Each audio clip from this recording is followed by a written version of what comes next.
सोलापूरमध्ये शिवसेनेची ताकद असलेल्या जागांवर भाजपची ही ताकद आहे असं जयकुमार गोरे यांनी म्हटलंय।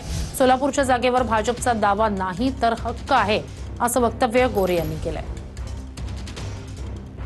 त्यांचं खरं आहे की त्यांची शक्ती सोलापूरमध्ये आहे आणि शिवसेनेला ज्या ज्या ठिकाणी उमेदवारी मिळणार आहे तिथं भारतीय जनता पक्षाची पण शक्ती आहे।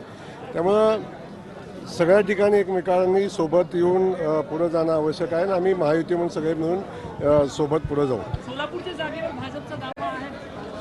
नाही, सोलापूरच्या जागेवर भाजपचा दावाच नाही, हक्क आहे आणि सोलापूरची जागा भारतीय जनता पक्षाकडेच राहील। परभणी विधान परिषदेसाठी ठाकरे सेनेकडून 2 नामनिर्देशन पत्र घेण्यात आली। ठाकरे सेनेकडून हिंगोलीचे संपर्क प्रमुख बबनराव थोरात इच्छुक आहेत, तर परभणी विधान परिषदेच्या जागेवर काँग्रेसकडून दावा केला जातोय।